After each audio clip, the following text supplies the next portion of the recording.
Welcome back to the channel, everybody. It's EricRayweather back here with the latest Madden 22 title update. They surprised us. They hit us with an update late in the week on a Friday. Typically, they don't do this, so this is a little bit different. We've got new content added to the game in multiple game modes. We've got some gameplay updates. We've even got some franchise mode updates and fixes. So a lot of stuff to cover in this video. If you're new, however, and you don't want to miss out on any further updates or news regarding Madden or the upcoming NFL 2K game, make sure to subscribe, turn the bell icon on so you don't miss any of these videos when they go live. So there's a couple separate blogs on EA's website right now. There's the title update, and then there's some of the other update stuff that shows the new content that's in the game. So we're going to go over both. Keep in mind, this is a little bit on the smaller side, so I still think we are still getting another big update probably this month, maybe at the end of the month, because this is a little bit on the smaller side for the monthly update. So it seems like there's a lot of maybe some fixes in here that they just needed to get out quickly, and there's some other new content they wanted to push out into the game. So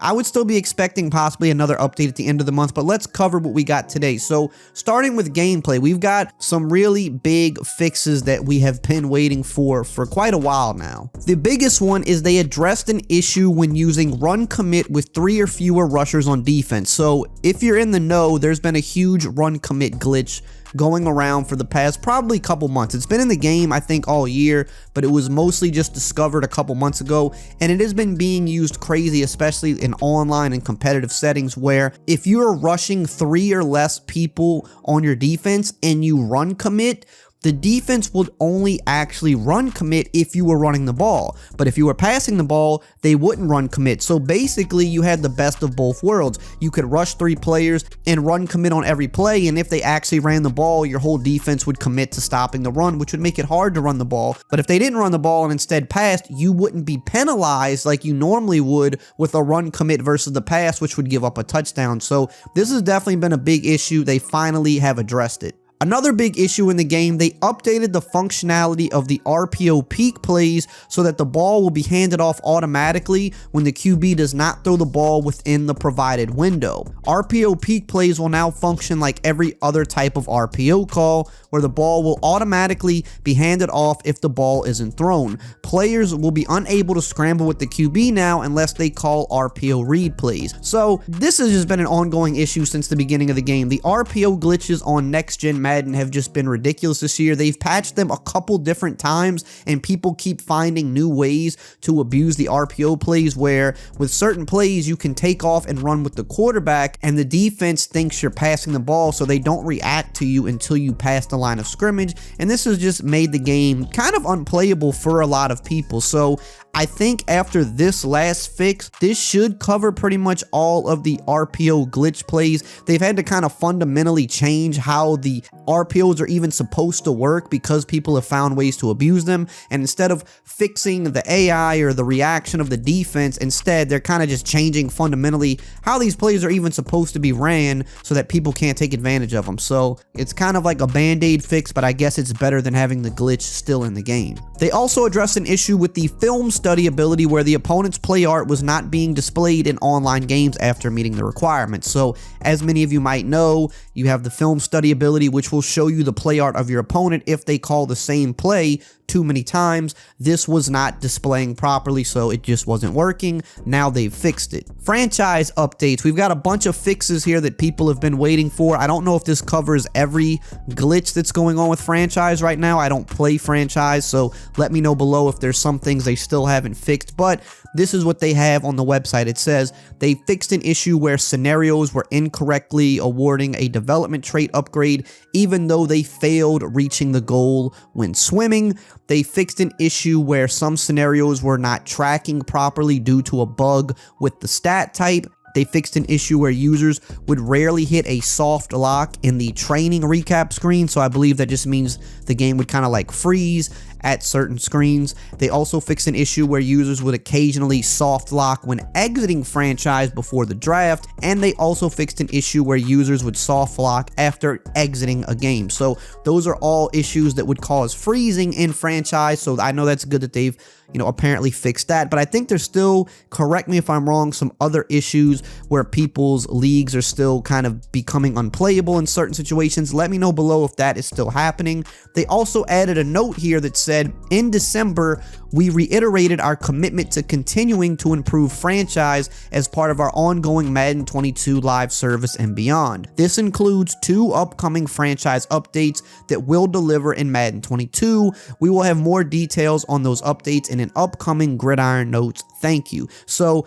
probably later this month, we will get a entire Gridiron Notes blog dedicated to what is coming in the upcoming franchise updates. I do know for a lot of franchise fans though, you know, we're halfway through January. For a lot of people, they're going to be putting the game down soon or maybe already have. So the fact that we're still waiting for even that second of 3 franchise updates, I know is probably pretty annoying for a lot of people because people are expecting these updates to come sooner rather than later. And with EA, it seems like they always come later and people are probably losing interest in the game already. Thus, they're not really caring as much about maybe some of these franchise updates, and they won't even mess with it until the next year's game is out. So there are franchise updates coming, but it is definitely taking quite a while. We also have another big update to a fan favorite mode that was added to the game this year, the Campus Legends mode that is inside Superstar KO, where you can play online head-to-head games with college all-time teams. Now, this was added at the beginning of the year. I believe they had like 8 to 10 teams, some of the more popular college football teams, and they would put, you know, their all-time teams together and you could play. And a big thing that was asked is, where's Alabama and where is Ohio State? Well, they are officially in the game today. They have been added. 2 of the biggest programs in college football have now been added to the Campus Legends mode, which you can play inside Superstar KO. We can take a look at the rosters here. This is the Alabama roster. So the 3 main guys they're kind of displaying here, you can see you got Julio Jones, Derrick Henry, and Minkah Fitzpatrick on the all-time team. All of these guys have X factors in the Superstar KO mode. Here is the rest of the team on offense. You can see they've got Joe Namath, which is pretty cool, Mac Jones, Tua. They've also got Sean Alexander and Mark Ingram at running back. They've also got Amari Cooper, Devontae Smith, and Jalen Waddle at receiver. Amari Cooper does have an X factor in this mode. You've got the legend Ozzie Newsome at tight end. You've got OJ Howard at tight end. On defense, you've got some big names. You got Quentin Williams, Jonathan Allen, Daron Payne, Donta Hightower, CJ Mosley. You've got Derek Thomas as an X factor. You've got a crazy secondary with Marlon Humphrey. Trayvon Diggs is actually an X factor in this mode for Alabama. You've got Pat Surtain, you've got Eddie Jackson, Kareem Jackson, so pretty loaded team there. Now for Ohio State, your main 3 guys here, you've got Justin Fields, Ezekiel Elliott, and Chase Young. Those guys are X factors. On offense, I believe that's the only QB they actually have in this mode, so you kind of have to just use Justin Fields, but there's a ton of other good players. You got J.K. Dobbins, Carlos Hyde, you've got Joey Galloway, who's an X factor. You've got Michael Thomas, of course, Terry McLaurin. Those are some nice playmakers on offense. On defense, you've got a ton of great players. You've got Nick Bosa, who's an X factor. You've got Cameron Hayward. You've got Joey Bosa. You've even got Ryan Shazier, who's an X factor in this mode, so good to see Shazier back in the game. Cornerback, you've got some nice guys with Denzel Ward, Marshawn Lattimore, Jeff Okudah. You've got the legend Jack Tatum at safety. You've got Malcolm Jenkins. So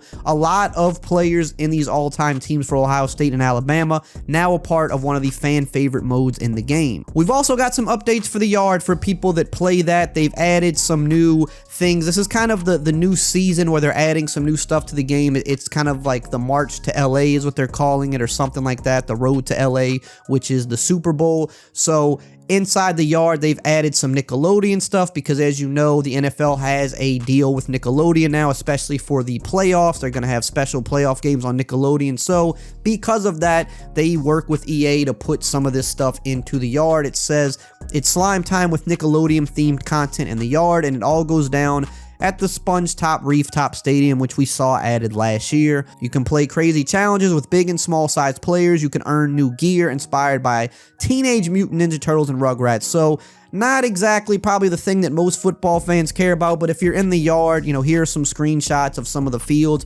and some of the gear you can earn. They've also added some stuff with Gatorade. It says here you can play the yard's version of the playoffs, the Gatorade Road to the Dunk. You can compete with a team of Gatorade athletes to earn gear inspired by your favorite Gatorade flavors, then lead your avatar through the final gauntlet, all at Gatorade Field in Hawaii. So again, kind of just some more challenges you can do to earn gear in different stadiums stadiums you can play at if you play the yard. That is now added to the game as well. So that's going to be it for today's update. Kind of a decent amount of stuff, some fixes, but still a lot of stuff we're waiting on as well. Let me know what you think below. Check out some of these other videos right here on the screen, and I will see you guys next time.